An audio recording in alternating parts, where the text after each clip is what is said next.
Reach the World ASAP. My name is Pastor Scott Griswold, and I'm here in Cambodia partnering with ASAP Ministries. We are with a church planter out on the edge of the city, out of the city of Phnom Penh, near the airport. We hear the sound of the airplanes going overhead. And I'm with Pastor Torbo Paul, who has been working for God for many, many years. I want to introduce him to you and share his story just a little bit, where we had the privilege of worshiping today. So, som chui prapinyo ampi ekada lokru twirl. How long have you been working here?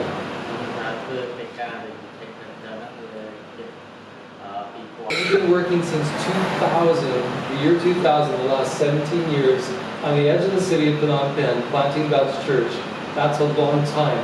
What has been most difficult about serving God?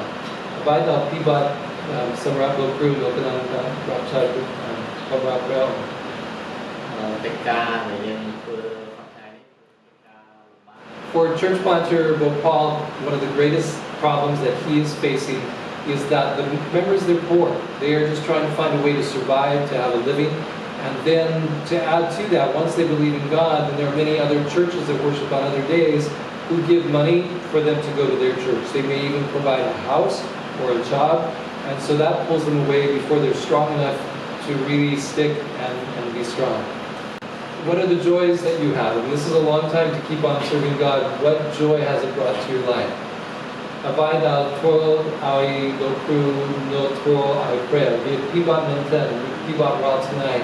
Minabai klakta twirl awi dokru no tai jung satsat in For him, the answer is that he loves God, he knows God, he just must. So he asks God for strength and he's able to press forward.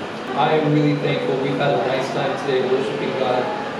These people come from many different areas because there used to be different churches and different little spots. A lot of those people, because of different difficulties and challenges, have left.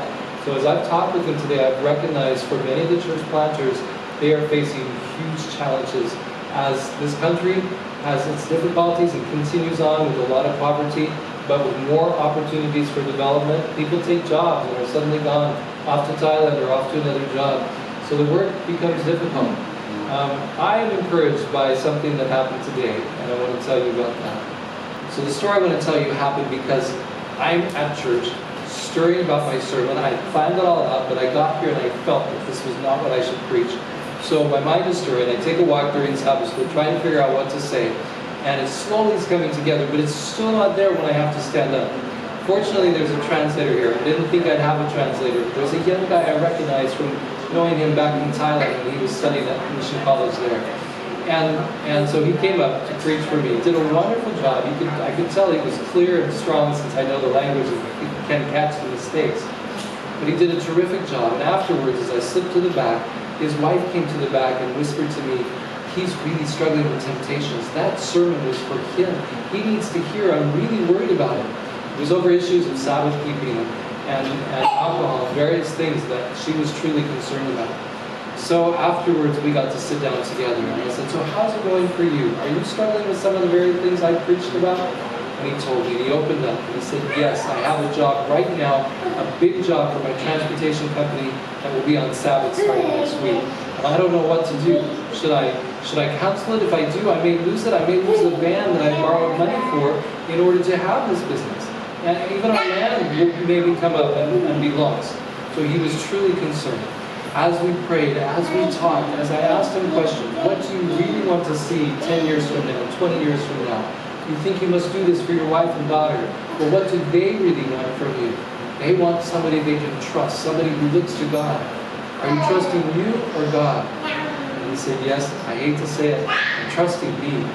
Are you showing your love to God or not? Are you doing where you want to be? So as we talked, as we thought about it, he said, I really, really do want to make this decision today to follow Jesus, to trust in him, to keep the Sabbath holy, to live for him. And we prayed together, and I'm confident God is going to do something beautiful. So as we finished and he got up to go, his wife came out after praying with my wife, and I looked at her and I said, hang in there, God is working, God is moving. I believe that the two of you are going to become a bright light together for God. That event happened today at this church with church planter Paul. because he chose not to give up. He has felt like giving up many times before. Even today, he's been discouraged. But I am confident as we see people returning to the Lord, that God is not finished with any of us. And if we will be patient and continue to encourage, he can bring them back. So will you pray for this man? Pray for the other church planters in Cambodia as they struggle to share the gospel. Keep the people close to God and encourage those who've left to return, that they will return.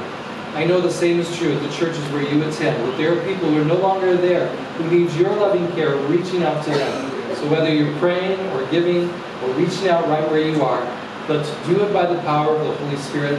Let's reach the world ASAP.